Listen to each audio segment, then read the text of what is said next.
Olá, seja bem-vindo à nossa live. Eu sou Antônio Galhardo, autor de algumas obras de literatura, morador dessa cidade de Guaratinguetá. E nós estamos aqui no espaço Flor de Lis, da Inês de Moraes, junto com o Stefano Bastos, que me convidaram, há tempos atrás, a montar uma obra a respeito do movimento de Umbanda em Guaratinguetá e região, a partir dos anos 1950, ou seja, da metade do século passado, até os dias atuais. Isso foi feito também por iniciativa da Associação Sábios da Paz, representada aqui pelo Stefano Bastos. Stefano, eu gostaria que você explanasse um pouquinho do que se trata e qual o intuito dessa associação. Então, professor, obrigado pela oportunidade. Inês de Moraes, obrigado pelo espaço. Agradeço aqui esse carinho aqui, essa nossa construção em conjunto, né, em favor da matriz africana. A Associação Sábios da Paz, ela vem somar todas as casas espíritas da nossa região turística da fé, do qual, professor, nós somos em 11 municípios, hoje associados no Vale do Paraíba, registrados na Secretaria de Turismo do Estado. Essa região turística engloba Aparecida, Guaratinguetá, Lorena, Potim, Piquete, Cachoeira Paulista, Roseira, Canas, e Lagoinha e Tremembé. Então temos essa região turística denominada fé. Então, o nosso potencial, o nosso forte é a fé. As pessoas vêm para cá por causa da fé. E com essa construção, através das leis federais e estaduais que determinaram que essa associação nascesse, nasceu também a ideia da Associação Sábios da Paz, de matriz africana, do qual eu tive essa conversa com a mãe Roseli de Oxóssi. Logo, no mesmo momento, conversando com a Inês de Moraes, nós éramos do Conselho de Cultura. A Inês era presidente do Conselho de Cultura, era vice-presidente dela. E numa oportunidade de conversa entre as reuniões, surgiu essa construção desse tema, desse livro da matriz africana, porque eu já vinha trabalhando com o candomblé, com a umbanda, com o kardecismo, com a jongo, com a congada, com a capoeira, né, que são entidades de matriz africana. Até a Irmandade Sombrio também hoje é sócia da gente, né, faz parte da nossa associação. E esse aglomerado de entidades religiosas de matriz africana denominamos Associação Sábios da Paz. Você tem um número aproximado de entidades que participam dela? Hoje, exato? Sim, senhor. Enquanto? Hoje nós temos 25 entidades associadas à nossa Associação Sábios da Paz. E com o passar dos anos, foi em 2017 que nós nos reunimos para poder construir essa associação. E agora, em novembro do ano passado, no encontro dos Ogãs, nós fizemos o lançamento oficial da Rota dos Orixás do Espírito de Luz, que é um projeto que a associação criou, né? E nós fizemos essa apresentação dessa Rota dos Orixás dentro da região turística da fé. Então, os senhoras que estão nos assistindo e for fazer a leitura do nosso livro, da nossa apresentação, da nossa ideia, esse livro também faz parte da construção mais um projeto da associação, professor. Né? Nós tivemos essa oportunidade, do qual esse projeto nasceu lá atrás do Conselho de Cultura, quando a irmã Inês fez um convite. Olha, Stefano, vai haver um aniversário do Centro Espírita de Anjoeira de Umbanda, e de 50 anos de construção. O que você acha que nós fazemos um livro? Então, tudo isso nasceu dela, depois virou um projeto, aí a associação abraçou, e a associação está fazendo essa construção aí conhecendo o senhor que é didático na área de histórica, na área de redação e de pesquisa também, que o senhor tem essa qualificação, essa especialização, e nos vem a brilhantar com esse maravilhoso trabalho que o senhor vem apresentar hoje aqui para nós, aqui, né, irmã Inês? Sim. Você é generoso. Falando ainda da Associação Sábios da Paz, você falou do encontro de Ogãs. É um evento promovido pela Associação Sábios da Paz. Sim. Entre esses há outros que hoje, fala um pouquinho disso. Se já aconteceu alguma coisa nesse espaço de iniciativa dessa associação? A Associação Sábios da Paz, na verdade, professor, ela é uma continuidade de outras associações que já existiram no passado. Por exemplo? Em 1963 nasceu a UMUG, União Municipal de Umbanda. E ela permaneceu ativa por 10 anos, até 73. depois eles vieram a se destituir, e em 75 nasceu a Nurval Fal, tá? E aí eles tiveram um auge muito grande, e nesse auge tiveram muitas festas de Ogum, Pai Ogum, Mamãe Oxum, que é especificamente de matriz africana, né? Na nossa região do Cristo da Fé, não era só a Guaratinguetá, teve em Cachoeira Paulista, teve em Piquete, teve em Lorena, né? Cada cidade tem o seu santo protetor, o seu santo que protege a cidade, e normalmente é batizado pela matriz africana um santo protetor da cidade, como aqui em Guaratinguetá tem o Santo Antônio, né? E agora Frei Galvão, mais ainda, né? Frei Galvão. Então, falando da matriz africana, existiu então várias edições de festas religiosas de matriz africana, nomeada Pai Ogum. Depois, ao longo do ano, ao longo do tempo, veio também a somar a Mamãe Oxum, que é a Nossa Senhora Aparecida, e essa associação ela teve o auge até o ano 2001. Tá? Aí, em 2001, houve um decréscimo da diretoria, o pessoal ficou cansado, ficaram mais idosos, alguns faleceram, e ela foi se destituindo, naturalmente, com um ciclo de nascimento e mudanças. E aí, quando foi por volta de 2015, com o meu trabalho com a Inês dentro do Conselho de Cultura, aí veio essa conversa e foi tudo, automaticamente foi acontecendo. Aí, no nascimento da Associação Sábios da Paz, nós reatamos essa ideia dos encontros, dos eventos de matriz africana. Ou seja, pelo que eu entendo, a Associação Sábios da Paz se propõe a dar continuidade à que a Federação Nurval Fal, por exemplo, fazia na época, é isso? Positivo, é isso mesmo, né? Nós temos toda essa responsabilidade sobre no nosso dia a dia, no nosso trabalho, de continuar o que todos esses antigos fizeram, né? Esses anciões, esses sábios fizeram, trabalharam muito para valorizar a matriz africana, o candomblé, a umbanda, né? O jongo, a congada, o Moçambique, a Irmandade São Benedito. Então, nós temos essa obrigação, essa responsabilidade sobre nós de dar essa continuidade. Então, agora, o Encontro dos Ogãs em 2021, novembro de 2021, no mês da Consciência Negra, nós fizemos esse encontro, convidamos vários Ogãs de várias cidades aqui da região e também alguns de fora, né? Não precisa ser na região do Isabel, mas temos Ogãs e médios e sacerdotes no Brasil inteiro. Então, fizemos um evento muito bonito, tivemos lá uma presença grande na quadra da Mocidade Alegre de mais de 500 pessoas, fisicamente, que também estávamos online, quem puder nos assistir, e ver nossas fotos, nossos trabalhos que fizemos lá, professor. E isso foi o pontapé inicial da nossa associação, oficialmente, e nisso lançamos a Rota dos Orixás do Espírito de Luz. Essa é a construção das Sábios da Paz nesse momento, professor. Sim. É claro. Obrigado, perfeito. Lembrando que a Associação Sábios da Paz, né, os eventos acontecidos foram também cultural, não é, Vasco? Sim. Afrocultural. De conotação cultural. Isso. Bem lembrado, né? Porque nós, no Conselho de Cultura, a gente trabalha muito o cultural, não o religioso. Mas como tem um certo sincretismo, uma aproximação entre essa situação, fazemos parte, né? Nós somos envolvidos, fazemos parte. Então, lógico, o evento é cultural, é totalmente cultural, e o projeto foi isso que aconteceu. Os Ogãs fizeram eles são mestres de saber. Eles cantam, não existe nada escrito, professor. Eles cantam a oralidade da sua cultura. Não tem escrita. Como é que canta aquela música? O mais velho canta, o mais jovem ouve, depois ele canta, replica e canta de novo. E assim vem essa cultura desde quando os escravos chegaram aqui no Vale do Paraíba, além lá do além-mar, né? E é isso exatamente que a gente tenta resgatar nessa literatura que nos propusemos a montar e estamos em fase de acabamento. Por isso estamos lá. Muito bom, professor.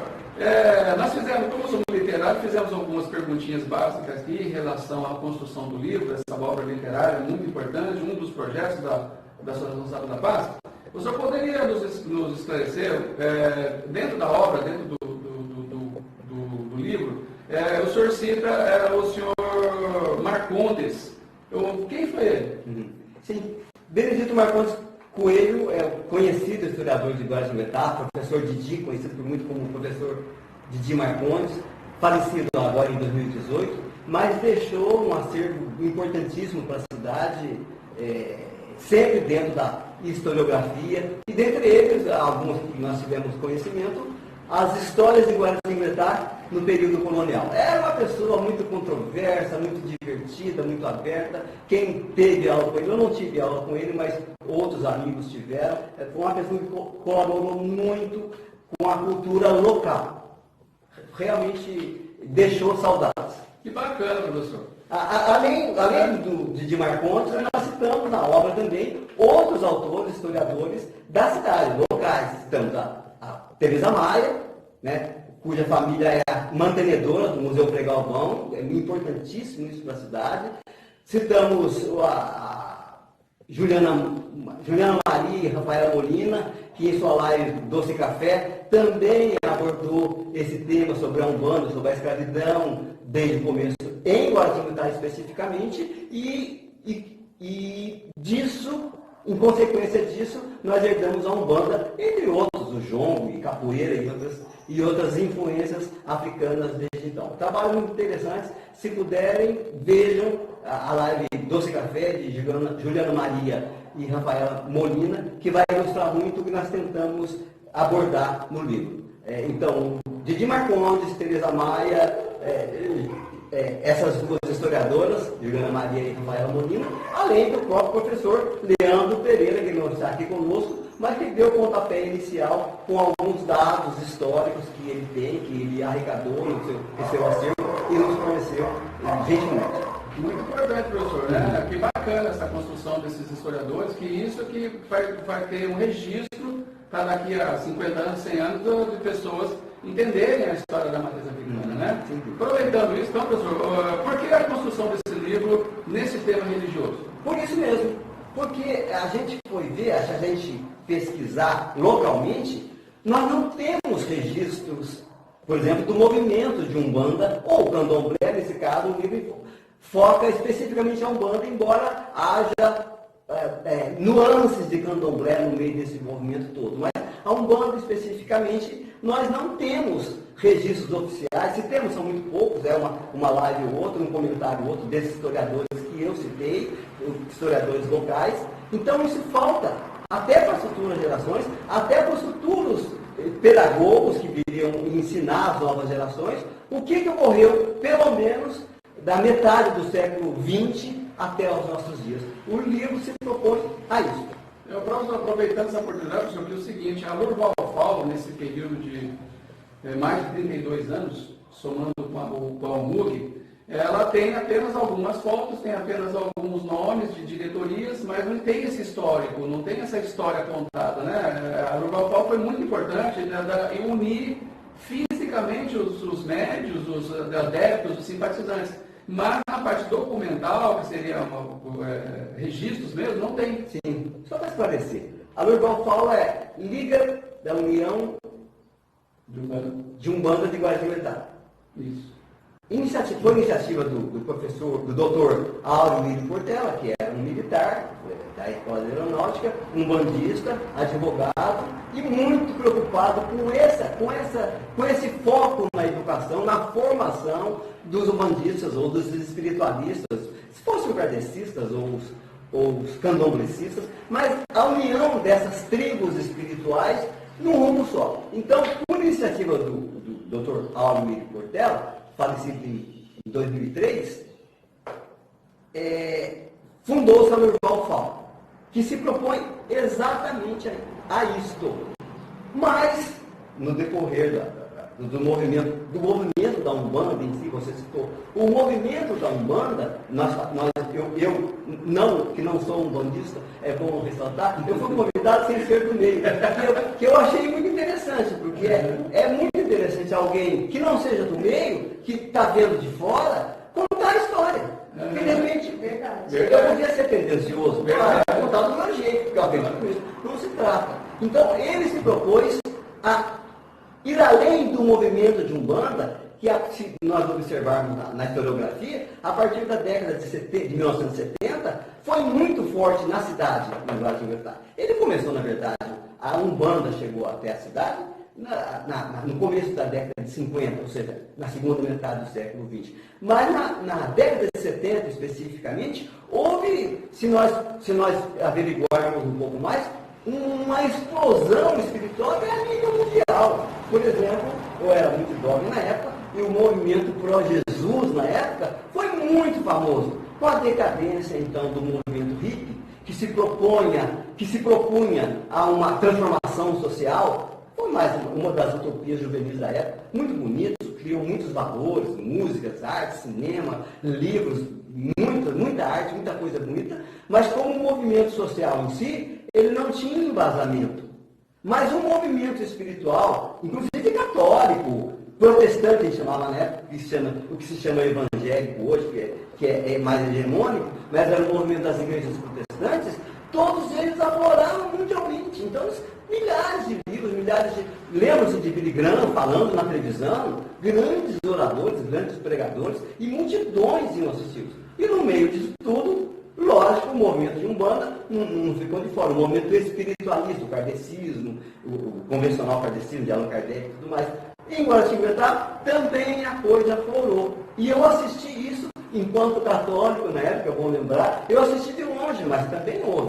Tanto que há registros, nós fomos depois vendo o livro, de dezenas de tendas de Umbanda que foram registradas, que atuavam, que tinham diretoria, que eram muito procuradas na época. Não sei se eu respondi, tá mal. Professor Galhardo, eu também tenho umas perguntas para fazer aqui, tá bom? Eu anotei. Né, com relação ao livro? Com relação ao livro, tá? Porque podia ser fora também. Em relação ao livro, eu tenho umas perguntas para fazer. Eu anotei tudo aqui. Vou fazer a primeira pergunta, então, tá? Quando os escravos chegaram ao Brasil? Há registros. Esses registros a gente não pode dizer que sejam oficiais, porque sabe-se que o mercado escravagista era ilícito. Era uma coisa hedionda, inclusive, embora não fosse ilegal. As nações todas praticavam isso, especificamente vindos do continente africano. Então, há registros de que os primeiros escravos vindos do continente africano chegaram ao Brasil em 1530. E o número, por exemplo, quanto chegaram? Também há registros, a gente não há comprovação disso. Há historiadores que divergem para mais ou para menos. Mas há registro de pelo menos 4 milhões de escravizados vindos desde a África a partir de 1530. Professor, quais as etnias que vieram para o Vale do Paraíba? Especificamente, segundo a historiadora Teresa Maia, especificamente as etnias Banto e Sudanesa. Dentre elas, várias nações e tal. Mas no Vale do Paraíba, essas duas etnias. Obrigado. Professor, quando Guaratinguetá foi fundada e por quem e qual a importância dessa vila? É outra resposta muito relativa, porque, obviamente, não houve uma fundação oficial. Veio o então, como é que chamavam os dirigentes da capitania hereditária? Os governadores da capitania. Não veio o governador da capitania hereditária e falou: nós estamos fundando Guaratinguetá. Isso não aconteceu, obviamente. Foram aventureiros e outros exilados desde Portugal, desde a África mesmo, trazidos forçosamente, que se instalaram nessa região do Vale do Paraíba, que nem era conhecido como a região do Vale do Paraíba, e iniciou-se então a vila de Guaratinguetá. Quando? Por volta de 1630. Por quem? Também é outra pergunta, resposta controversa. Porque há quem diga que foi Jacques Félix, há quem diga que foi o Lenis. Esqueci o primeiro nome. Domingos Lenis, que tem nome de rua lá na Santa Rita hoje. Então, há esses dois nomes como fundadores de Guaratinguetá. Na minha visão hoje, eu acho que os historiadores de hoje já ensinam diferente. Foram aventureiros que vieram se instalaram aqui e deram início à vila de Guaratinguetá.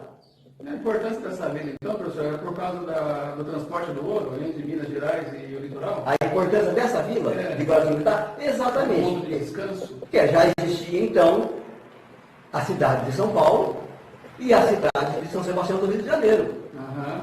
Guaratinguetá, a vila de Guaratinguetá, ficava, como fica até hoje, exatamente no meio dessas duas grandes cidades, desses grandes polos de desenvolvimento para a época. E exatamente entre as Minas Gerais, que tinha muito ouro promissor para o futuro, que era todo mundo que vinha de fora olhava para as Minas Gerais, e o litoral do Atlântico aqui em Paraty. Então, Guaratinguetá era, e como é até hoje, infelizmente não dizemos, hoje é uma cidade que ficou um pouco à deriva, mas é um ponto estratégico, era um ponto estratégico para todo esse tipo de comércio, inclusive comércio ilícito, essa coisa horrorosa que a história nos ensina. Então, professor, em 1822, na independência do Brasil, ainda permaneceu, o Brasil permaneceu ainda tendo escravos, né? Apesar da independência. Por que aconteceu isso? A resposta mais óbvia do mundo. Mão de obra. Até porque a independência, nós sabemos hoje, no meu tempo de ginásio, eu não aprendi assim. Que a independência foi uma coisa maravilhosa para o Brasil. Mas a independência, na verdade, foi um acordo entre pais e filhos. A coroa portuguesa continuou mandando no Brasil. Só que o Brasil estava independente de Portugal, com o Dom Pedro tocando a barco.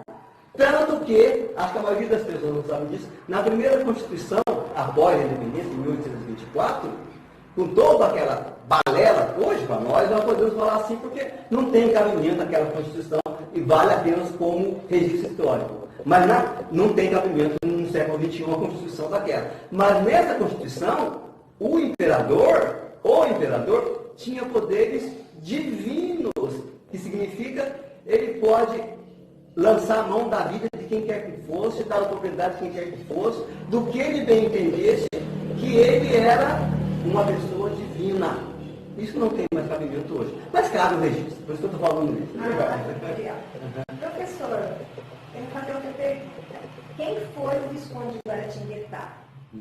A árvore do café, quanto tempo dá para dar fruto? E quem foram os pioneiros que trouxeram o café para essa região? O Visconde de Guaratinguetá foi um mascate.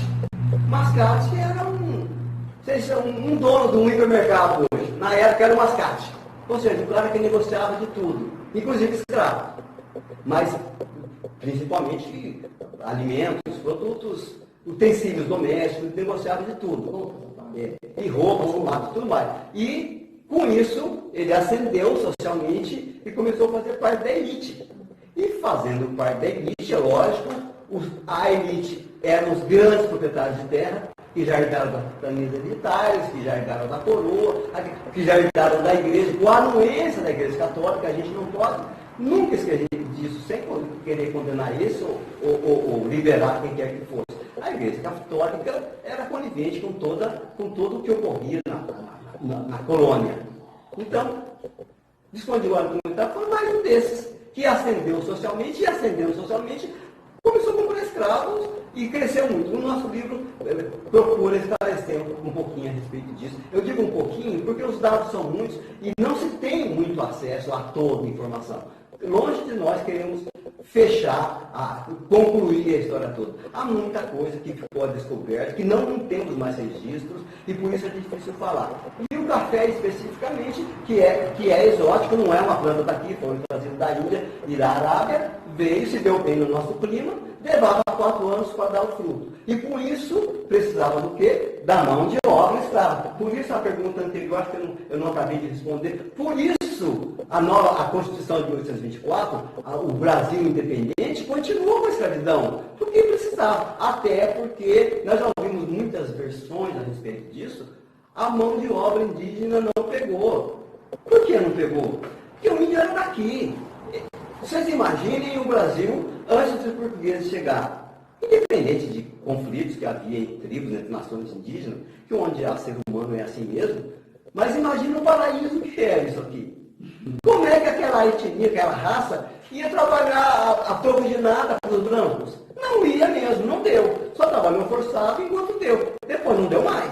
A hora que descobriram a mão de obra escrava, africana, escravizada africana, que era um pouco mais dócil do que o indígena, que estava acostumado na mata e na floresta, tá? Aí pegou o escravizado africano. Acho que é isso. Positivo, legal, professor. E nisso, né, com esse assunto de índios e negros, no caso dos escravizados, é verdade que temos hoje alguns poucos documentos, registros históricos de recibos de compra e venda de escravos com tabela de valores Sim, de unidade? Quem nos cedeu foi o professor Leandro Pereira, que é um dos que contribuíram para a nossa obra. Ele tem, inclusive, registro que só ele tem, os museus não têm. Segundo ele fala, ele conseguiu, através de herança familiar, registro de compra e venda com números, com nomes, com valores de escravos, inclusive documentos do próprio Visconde de Inglaterra sobre compras e vendas de escravos e o seu testamento final. Tem uma fotocópia disso do nosso livro? Temos. Nós temos, quem ler o livro vai ver, temos isso ilustrado. Que bom! Deixa eu fazer a pergunta agora, tá bom, professor? Qual é a contribuição dessas etnias africanas para a cidade e região? Na oralidade, religião, cultos, culinária, música, dança, instrumentos. Muito bem. Acho que tem que separar essa pergunta em duas fases. A princípio, quando eles vieram, a contribuição deles qual era? Mão de obra escravizada, nada mais. Até porque eles não tinham direito a nada. Eram tratados como animais. É difícil até imaginar o que ocorria nas senzalas. Né?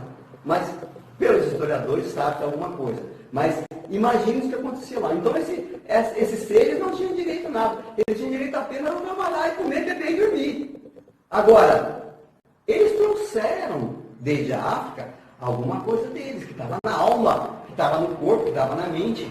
A religiosidade, as danças, os costumes, que, por sinal, muitos deles encantavam os brancos. Nossa, mas que povo diferente, como é que eles dançam? Como é que eles creem nisso? O que acontece nessas danças deles? Que a coisa pega lá. Então, os brancos certamente se questionavam. Então, a princípio, quero dizer, respondendo a pergunta, a contribuição foi a mão de obra escravizada. E hoje, nós brasileiros temos que reconhecer, o Brasil é o que é por causa da mão de obra escravizada. Por causa da mão de obra escravizada. Seja bom ou ruim, não estou entrando nos méritos de valores. Mas eles foram os construtores da riqueza do Brasil. Agora, mais tarde, sim, com a instalação, com vinda de outros escravizados e outras nações africanas, aí sim, a linguagem, por exemplo, bumbo, tambor, bunda, é termo africano, é termo de etnias africanas. Esse M prolongado, esse M tudo, é próprio da linguagem africana. Então, na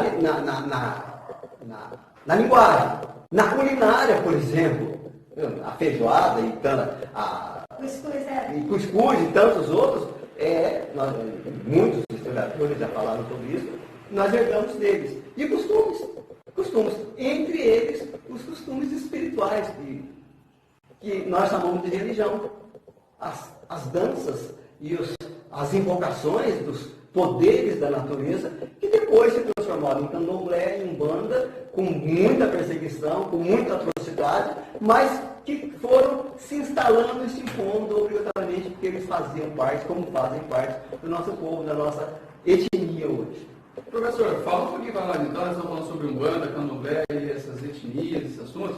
É verdade que na época, na década de 50, quando tem essa parte histórica que o senhor comentou aí, que o Candomblé causava medo dos fazendeiros e era considerado crime pelas autoridades policiais? Tem algo que vem antes. A hegemonia do catolicismo. Assim como em Portugal, na Espanha, em vários países, mas principalmente Portugal e Espanha, europeus, quem mandava era o Papa. Né? Quem não se confessavam, mas eram estados basicamente teocráticos. Então, obviamente, a coroa portuguesa trouxe isso para cá. Ou seja, aquilo que os negros faziam lá na senzala, aquelas danças, não era, segundo a visão dos brancos, não era coisa de Deus. Fica distante daquilo que não é bom. Ou seja, isso passou de geração em geração, e é lógico, todas as gerações brancas, né, brancas dominantes, herdaram isso e se amedrontavam daquilo que os escravizados faziam. Mas era algo irreversível, uma vez que eles traziam, queiram ou não, desde então, parte do povo, parte da construção desse país. Mas realmente causava um temor. Aquele temor respeitoso. Era um medo, deixa eles. Essa é a mentalidade dos grandes escravocratas. Deixa eles fazer. É a diversão deles. Pelo menos é a diversão deles. Não ficam morrendo de banzo aí, que é a doença da saudade da terra natal. Não ficam deprimidos. E assim eles dançando e cantando, comendo os restos que nós damos para eles fazerem feijoada, aí eles vão ficar felizes e vão trabalhar direitinho. Era essa a mentalidade. Não fugir. Não vão fugir, exato. Para que fugir? Se a coisa está bem, eu posso dançar, posso cantar com religião. É claro que não era bem assim que os negros não encaravam dessa forma a coisa. Mas os brancos encaravam os brancos. Agora, os brancos menos esclarecidos, a população em geral, realmente receavam o jeito deles cultuarem. Outra pergunta. Por que Manuel Bonfim, Paulo Prado, Gilberto Freire, 1900 e 1987, falavam que este povo tem uma maior bondade, e um misticismo quente e voluptuoso, que enriquece e sensibiliza a imaginação do brasileiro? Você está citando esses autores que já são educadores, pedagogos do século XX. Então, no século XX, os educadores, aliás, os progressistas do século XX, ainda havia escravagistas. Embora a abolição aconteceu em 1888, no século XIX, mas lógico, até perder-se essa mentalidade de dono de escravo demorou muito. Mas os historiadores, os educadores, os pedagogos do século XX, por exemplo, o Paulo Freire, o mais conhecido dele, mas Manuel, você citou? Eu citei aqui, ó. Eu escrevi para não esquecer, tá, professor? Manuel Bonfim, Paulo Prado, Gilberto Freire. Então, esses, como educadores, perceberam. Então, o âmago, ou seja, a alma daquele povo, são pessoas dóceis, que sambavam, que tinham um jogo de corpo que o branco não tinha. Não tinha, o branco dançava balé nas academias europeias, mas aqui não. Então isso encantava o povo. Por isso os educadores se referem a isso. Um povo dócil, que tem uma alma bondosa, é a maneira deles encararem. A maneira dos primeiros escravagistas encararem. Não desses pedagogos, já entendiam o que havia por trás. A alma daquele povo era diferente da alma do branco. Entendi, professor. Que bonito, professor, né? Eles tinham mais sensibilidade, um olhar diferenciado ao povo negro, né? Que bacana, né? Muito bacana. Professor, e nisso, hoje a cavalaria acredita aqui na nossa cidade de Guaratinguetá, ela é muito forte, muito grande, né? Essa cavalaria. Dentro da região turística da Fé, porque ela é muito falada, ela é muito divulgada, e de muitos anos, quase, você não lembra a história da cavalaria, mas é bastante tempo. Então, pode-se dizer que ela pode ser considerada um sincretismo religioso, afrocultural, ou uma resistência, um simbolismo de resistência do povo negro contra o catolicismo? Como diz o Gilberto Gil, numa das melodias dele, era tanto resistência quanto rendição. Ou seja, o negro sabia que não tinha força, apesar dos quilombos, que foram muito importantes, que não tinha força contra a arma dos brancos. Ou seja, então, dentro da religiosidade deles, que eles cultuavam de maneira escondida, eles abraçavam também, isso é bom lembrar, a Igreja Católica apaziguava aqueles escravizados que se revoltavam, que não se conformavam com a sua situação de escravizados. Mas a cavalaria de São Benito realmente é um marco dentro da região por causa disso. Foi resistência, foi rendição. Ou seja, adotaram a fé católica, forçosamente sabe-se disso, mas adotaram e com isso impuseram nos bastidores a sua própria fé, o seu próprio santo negro. Então, professor, eu vou completar a pergunta e também vamos ver se a gente enriquece mais o nosso trabalho aqui didático e histórico. Na região turística da Fé, nós temos também uma Santa Negra. Sim. Né? E essa Santa Negra, ela foi muito, ela criou muitos milagres, além do Benedito também, né? Trouxe muitos milagres e ela é muito adorada pelos negros, né? E isso também enriquece esse sincretismo? Sim, entende-se Nossa Senhora Aparecida como uma herança dos escravos. Porque que branco faria uma imagem de um santo negro? Não varia, não varia. O Papa não mandaria fazer na época embaixo do Santo Negro. Ou seja, de uma maneira recôndita, eles cultuavam os santos negros dele. No caso, Nossa Senhora Aparecida aqui, que todas as Nossas Senhoras representam, no fundo, Maria, Mãe de Jesus, dentro do catolicismo. Ou seja, foi uma criação dos escravos. Professor, aí nesse contexto de dança, de instrumentos, a culinária, né, a religião mesmo, a Umbanda, especificamente que o livro está, a nossa coluna central, né, a coluna vertebral do nosso livro é sobre a Umbanda, na região turística da Fé. O senhor poderia dizer alguma coisa que está lá dentro do livro, desses estudos que o senhor tem feito? O que é a Umbanda? Qual é a sua forma de homenagear os orixás? Por que a natureza e os guias de luz, né, que a Umbanda só trabalha, é uma religião do bem, uma religião que faz coisas boas para as pessoas, né? A Umbanda é o resultado desse sincretismo. Catolicismo, religiosidade africana e, no século XX, o kardecismo. O Kardec veio antes, no século XIX, na França, né, sabe? Mais ou menos, o leitor deve saber a origem do kardecismo, através de Allan Kardec, mas juntou-se isso espontaneamente. Não foi um congresso teológico católico ou espírita que agora nós vamos fundar a Umbanda. Nós sabemos que não é assim. Com Zélio Fernandino de Moraes, em 1908, no Rio de Janeiro, surgiu a Umbanda, porque ele incorporou, segundo dados históricos, Zélio Fernandino de Moraes, incorporou, dentro de um centro espírita kardecista,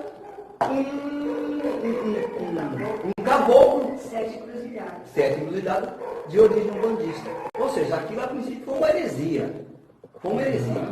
Mas aí surgiu uma nova religião. E esta classe umbandista tinha acesso à ciência? Esse é o problema.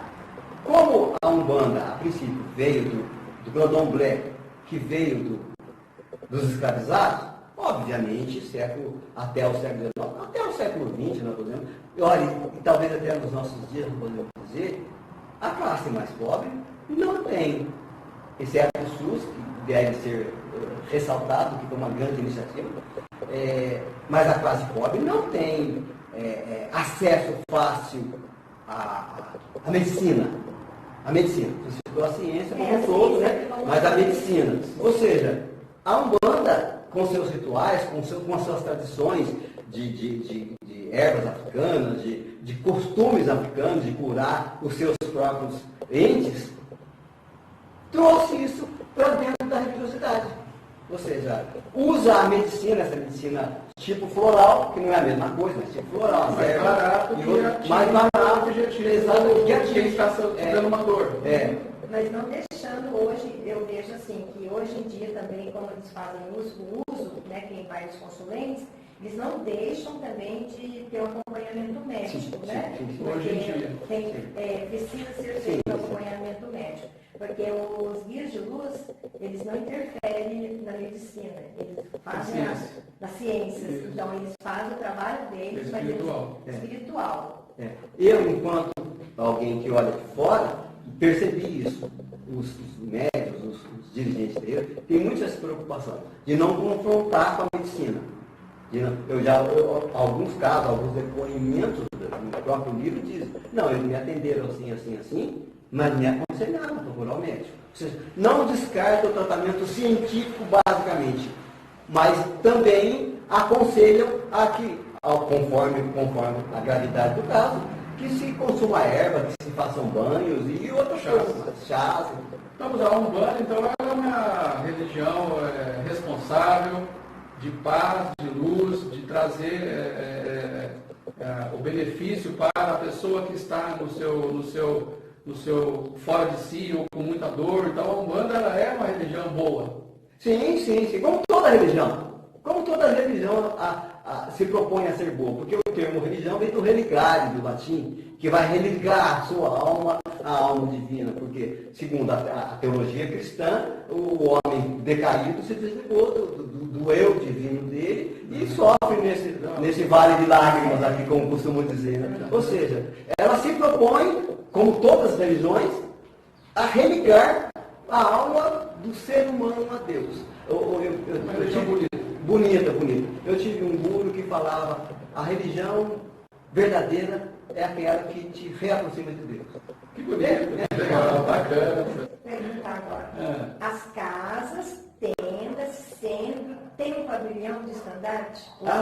Sim. A princípio, todas as casas oficiais, ou seja, que funcionavam, abertas ao público, tinham a sua bandeira, o seu pavilhão oficial, o seu estandarte, que era sempre um desenho que eles chamam de ponto, ditado, citado, cantado por tal entidade que deu início àquela casa. É uma coisa muito interessante isso. Então, elas costumam ter as que estão, que hoje funcionam, que estão em funcionamento hoje, aberto ao público, tem registrado. O pavilhão é a identidade. A identidade. Espírita. Pode falar. Não, estou perguntando ao senhor. É isso mesmo? Seria a assinatura da entidade que se manifestou ali, confirmando, vocês vão fazer dessa forma que eu quero. E essa entidade passa a ser o guia daquela casa, segundo essa teologia umbandistas. Então elas têm. Agora, para nós hoje, que percorremos um pouco a história da Umbanda de 1950 para cá, infelizmente, muitas casas se fecharam por vários motivos, e esses pavilhões nós não conseguimos resgatar para mostrar no livro. Isso é muito interessante. Nós temos o nome da maioria das casas, ou pelo menos das tendas de então, dos terreiros de então, que eram filiadas à Federação Urbal FAO. Nós temos o nome de quase todas elas, se não de todas, mas não conseguimos esses pavilhões. Infelizmente, nós não tivemos acesso a isso. Nossa, professor, estou aproveitando essa oportunidade, o senhor está falando sobre isso. Então, nesse período da década de 50 até agora 2000, através das duas entidades, o UMUG e o Urvalfal, no livro o senhor tem, então, alistado as casas e tendas que existiram. O senhor tem uma ideia de quantas, nesse somatória, mais ou menos, nessa região turística da Fé, quantas casas houve registro na Urvalfal? São dezenas. Nós temos um número de 70, e que pode nem ser o número correto, mas muito próximo. Os números das casas registradas são 70 casas. Inclusive, entre elas, algumas casas de Candomblé, registros. A Umbanda apareceu em São Paulo quando e aqui em Guará e região? Assim, aí, oficialmente, obviamente, nós sabemos que desde Zé Fernandino de Moraes, em 1908, na cidade do Rio de Janeiro, a coisa se expandiu. Mas era recuada. A religião oficial, hegemônica do catolicismo, tanto quanto o protestantismo, eles repudiavam esse tipo de prática religiosa. Então, por conta disso, não há registros. É lógico, outros autores de outras regiões, que não a nossa, certamente devem ter trabalhos, e eu li alguma coisa, há registros sobre isso. Mas são registros vagos, aqui ou ali, que é difícil afirmar com relação à nossa região. Na nossa região especificamente, foi a partir da década de 1950. Aí que a coisa tomou corpo. Aqui em Guaratinguetá. Em Guaratinguetá é região, não vale para Paraíba em si. Entendi. Nossa, que legal. Professor, então, dentro desse construção que estamos fazendo sobre a história do escravizado, a história da Umbanda, na nossa região turística da Fé, e o senhor Luiz Guido como uma pessoa central do nosso livro, né, que é ele que vem há muitos anos trabalhando com isso, né? Entre os relatos, a pessoa do senhor Luiz Guido Alves, ele tem a evidência. Qual é o motivo, o que motivou ele a entrar nessa religião e trabalhar com isso durante muitos anos? Então, Luiz Guido Alves, eu conheci o Luiz Guido Alves quando eu era católico, jovenzinho, na minha pós-adolescência, na Light, trabalhamos juntos na então Light, aqui no centro da cidade de Guaratinguetá. E desde então ele era conhecido como um umbandista. E como católico, eu mantinha a distância. Eu posso falar natural. Mas ele era muito respeitado pelos colegas, pelos companheiros. E ele foi um dos deram um pontapé inicial para esse movimento todo. No início da década de 70, a casa de Luiz Guido começou a funcionar. Você vai falar alguma coisa? Ele era carismático, o senhor Luiz Guido? As pessoas tinham esse respeito, mas existia também uma... Como é que fala a palavra? Ele tinha o carisma. O jeito de lidar com a religião dele, de uma forma que não transmitia aquele medo lá do passado. Sem dúvida, sem dúvida. Então, o carisma do Luiz Guido se evidencia aí. Na maneira de tratar com as pessoas. É um homem simples, de origem simples, como todos nós. E a maneira dele lidar, que ele foi até incluído nesse processo todo através da esposa dele. E ela através da mãe dela, que sem querer incorporou o livro, vocês vão ler um livro, um relato sobre isso, e ele entrou nessa. Então, dentro Foi por causa de saúde, o caso da esposa? A esposa sim. Então, eles estavam casados há pouco, ela teve vários problemas graves de saúde na gravidez, no parto, pós-parto e tudo mais, e isso os levou a procurar ajuda nas casas de Umbanda. Até porque a mãe dela era uma benzedeira, que existia muito na época, antes da década de 50, na primeira metade do século XX, falava-se muito nas benzedeiras. Minha mãe que nos levava em benzedeira direto. Fora, logicamente, os centros espíritas. O Amor e Luz, que há muito já funcionava. Então, vindo desse sincretismo com o espiritismo, a Umbanda começou a se abrir mais para o gosto popular, para a necessidade popular. E Luiz Guido, falando por Luiz Guido, é uma pessoa que nesse processo todo, aliás, foi um dos poucos dirigentes de terreiro na época vivos até hoje. Por isso a figura dele... Passou por várias diretorias, por várias casas espíritas.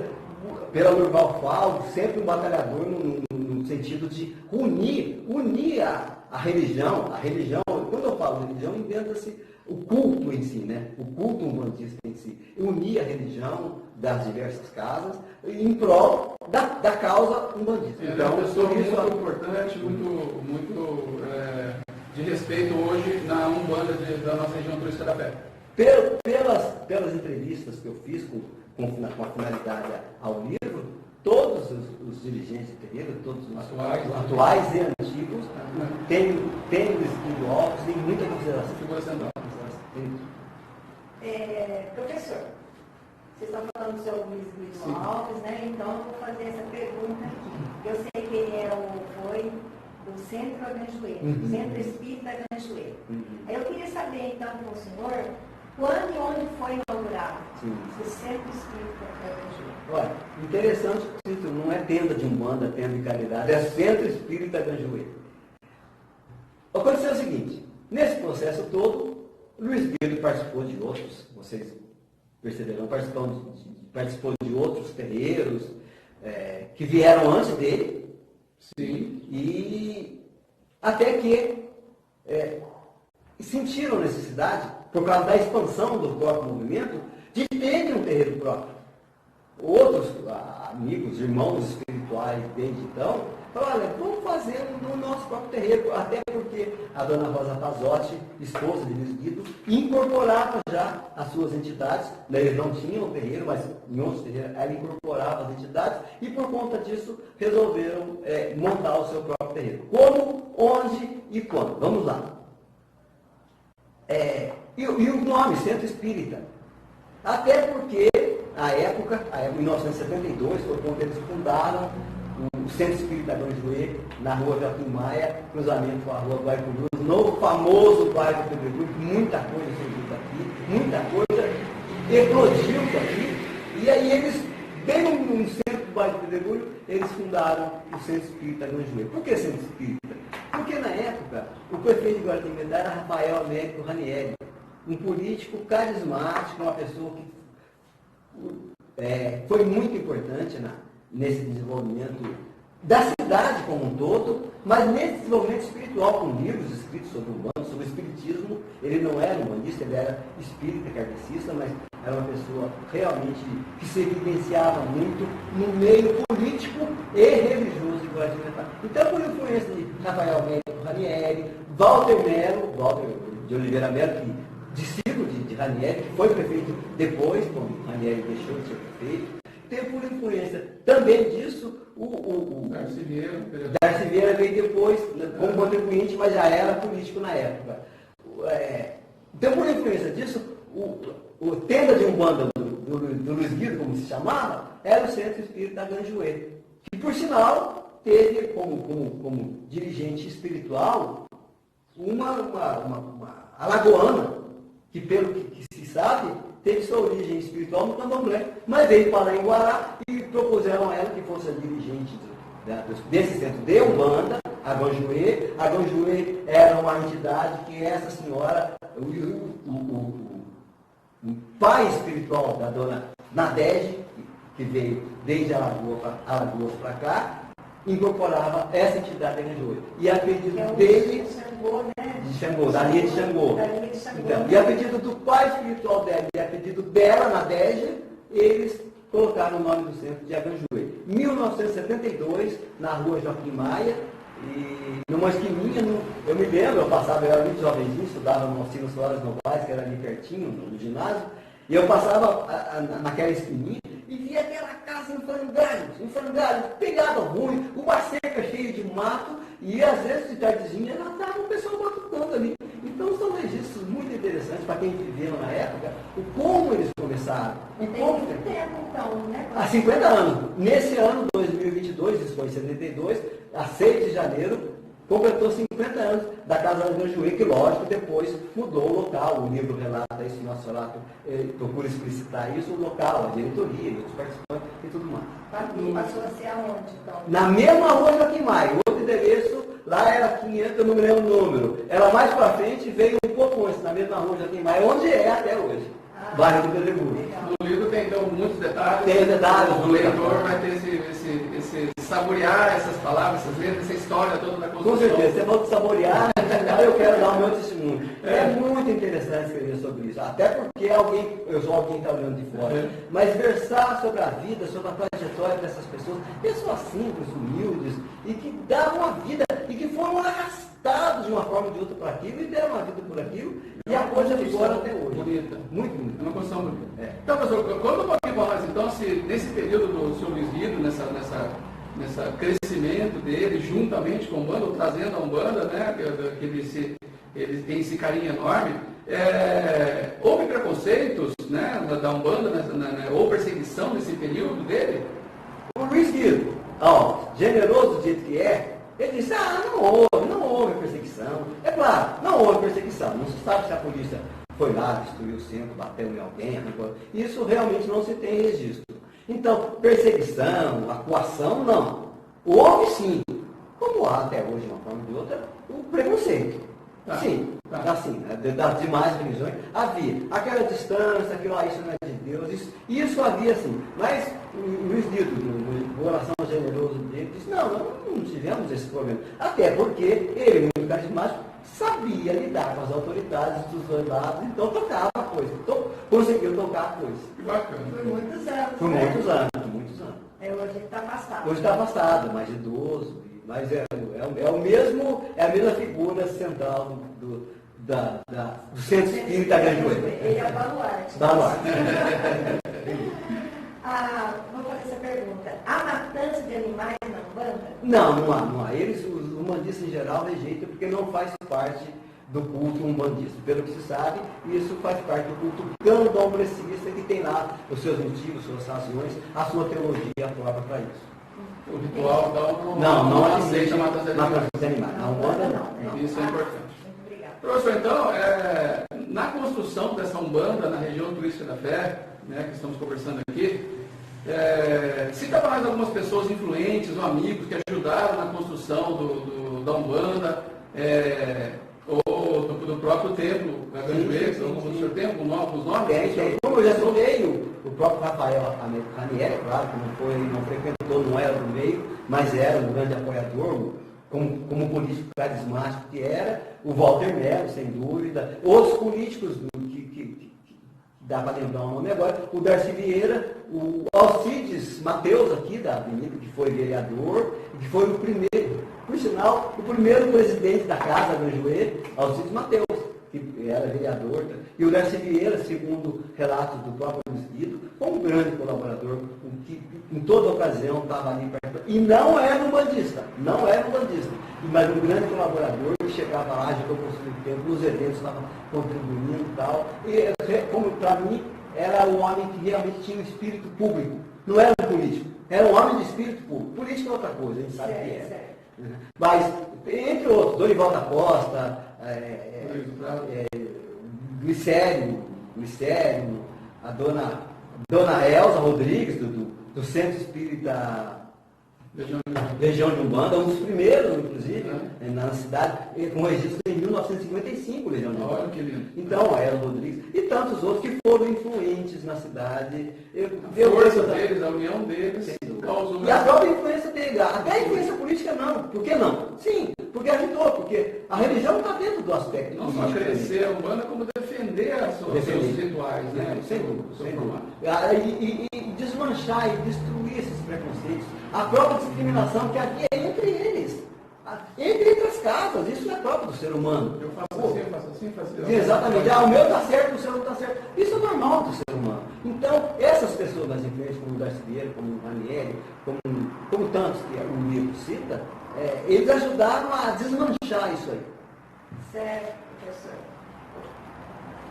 Houve parceria entre as religiões nessa época e a Assembleia de Deus, como o pastor Macaco elaborou? Não, essa parceria aqui, entre as religiões, nós não podemos dizer que houve. Havia um distanciamento entre os católicos, entre os crentes, que seriam os protestantes na época, que hoje, como eu disse, são chamados evangélicos, entre os espíritas, e entre os candomblecistas, e entre os umbandistas. Sempre houve. Como eu disse, onde tem gente, onde tem ser humano, tem isso, e para vencer isso, vai dezenas, se não séculos, para isso ser superado. Mas, por via das dúvidas, por exemplo, há fatos, o Luiz Guido próprio citou que, enquanto eles construíam o novo centro Avanjuê, que é a atual sede, isso entre 1976 e 81, eles começaram a construir um novo centro, uma nova sede, em terreno cedido por comodato pela Prefeitura Municipal, um terreno cedido na própria rua Joaquim Maia. Então, durante a construção do centro, havia aqui no Pedregulho a Igreja Assembleia de Deus do pastor Macário, e Luiz Guido e o pastor Macário trocavam favores. Me empresta a betoneira, estou precisando de cimento hoje, está um pouco. Eles trocavam, independente da denominação ou da tendência religiosa. Isso é muito bonito. Talvez seja um dos poucos, se não o único, dos poucos casos de inter-relação entre as religiões. Religiões de teologias opostas. De teologias opostas, de princípios, de doutrina, não teologia, de doutrinas opostas. Mas houve sim. Então cite-se o pastor Macário, da Igreja Assembleia de Deus do Pedregulho, e o próprio Luiz Guido Alves, porque o pastor também estava construindo a igreja dele na época. Então nós temos um relato muito bonito dentro do livro, né? De ter um testemunho que eles falam muito bonito dentro do livro, que enriquece essa construção interreligioso entre as religiões e os seus líderes, né? Verdade. Mostrando que as religiões são amigas. Né? Dá para viver bem. Dá para viver bem. Dá para viver bem. Professor, então com isso, o senhor pode citar alguns amigos, alguns lugares, alguns casos que o livro conta, que o senhor entrevistou um ou outro, algumas pessoas que contribuíram com mais ainda com essa história? Numa terceira parte do livro, sim, o que eu fiz? Eu fui atrás das pessoas que desde então participam e estão vivas até hoje, né? Não morreram ainda. Então, eu fui atrás desses. Vários deles, como o pai José Rosa, a mãe Rosa, no Pedregulho também, da tenda Maria de Aruanda, mãe Sandra, do Tupinambá, herdeira do trabalho fenomenal de Hélio Ferreira, um grande incentivador da Umbanda e dirigente de terreiro, também no Pedregulho, mãe Sandra, vovó Luísa, hoje, aos cuidados de Manhana e o Carlos Eduardo, a vovó Luísa, o Biratã, o Marcos Biratã, quem mais? Então, desses, todos eles testemunham isso. essa história que veio desde então, muitos entraram nessa barca sem saber, muitos jovens, alguns deles precisando de socorro espiritual e morreram e foram socorridos e foram abraçados por isso. E hoje em dia alguns já estão no candomblé. No candomblé passaram, inclusive de religiosidade, não de fé, mas de prática religiosa. Então eles respeitam a Umbanda. Um deles me disse, olha, eu sou candomblessista, eu tenho meu terreno, meu barracão de candomblé, mas funciona a Umbanda nele, porque a minha vocação é a Umbanda. E ele me falou, Pai Zé Luiz Narciso, não precisa omitir o nome dele, falou, eu estou no candomblé por necessidade espiritual. A Umbanda eu sirvo por dedicação, por amor. Então há isso também dentro dessas correntes espirituais que a gente não pode ignorar. São pessoas que dedicaram e dedicam até hoje, desde então, desde os inícios da década de 70, desde jovenzinhos, dedicam a sua vida. Esses relatos estão no livro? Estão no livro. Porque são os depoimentos desses que sobreviveram desde lá e hoje ainda têm as suas casas. Eu curioso em ler esse livro. Muito bom, eu também. Vamos ler. Bom, vamos fazer assim, fechar uma pergunta. Essa pergunta, vamos fechar então com ela. E é uma pergunta que as pessoas falam muito e eu vejo que às vezes não sabem o que significa. Então eu gostaria que o senhor explicasse. O que é a palavra macumba? Macumba, legal, macumba. Olha, nem os umbandistas dão muita importância para o fato em si. Os que dão importância são os estudiosos, alguns chefes de terreiro. Então eles têm a consciência disso. A macumba, a princípio, é uma árvore de origem africana. Uma árvore enorme, de tronco enorme, de galhos enorme. E segundo a tradição, porque há pouco, quando nós falamos isso, é bom ressaltar, há poucos registros históricos confiáveis sobre isso. Mas a macumba é uma árvore de origem africana. Eu não sei, como escritor, não posso dizer o quanto ela é cultivada nas regiões dos países africanos hoje. Mas sabe-se, há inclusive fotografias no livro dessa árvore, e sobre ela, debaixo dos galhos dela, eles cultuavam os seus orixás, no caso os candomblecistas, faziam os seus cultos. E a macumba, ou o macumbo, eles se referiam à madeira da árvore macumba. Ou seja, a madeira da macumba era chamada macumba, ou macumbo. E com ela, era uma madeira muito própria para instrumentos de percussão, lógico, com a capa de couro e tal. Mas eles faziam instrumentos de percussão que usavam os cultos. Daí veio a macumba. Aquilo é culto de macumba. Por quê? O instrumento eram feitos da árvore chamada macumba. Há outras versões, que a macumba seria um estandarte de uma madeira própria, tal, que representava uma nação, assim, assado. Há outras versões. Mas basicamente era isso. Era a madeira da árvore macumba, ou macumbo, com a qual se faziam os instrumentos que eram tocados durante as sessões, durante os cultos. Por isso essa tradição. Gratidão. Essa última pergunta é minha. Tá? Professor, com toda essa construção que o senhor pesquisou por mar, tanto indo para quase 24 meses ou 2 anos nessa pesquisa, que vai num, vai no outro ano para poder trazer essas informações nesse maravilhoso livro, nessa maravilhoso rico com todo esse conhecimento. Como vai ser chamado o livro? Como é o nome desse livro para nós? Bem lembrado. Na volta do livro não falou do santo. Ou seja, do milagre não falando do santo. Exatamente. O livro vai chamar Recortes de Umbanda na região turística da fé. Por que recortes de Umbanda? Como nós dissemos, não há registro de tudo. E longe de mim, longe de nós, querer fechar a história. Nós estamos contando a história completa sobre a Umbanda no Vale do Paraíba e da região turística da fé. Não é isso.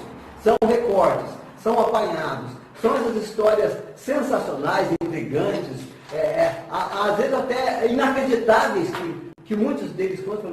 Eu falava, não é possível, isso não pode acontecer. Mas aconteceu, uma delas falou, isso aconteceu comigo, não é outro que me falou, aconteceu comigo, vocês vão ler no livro na época.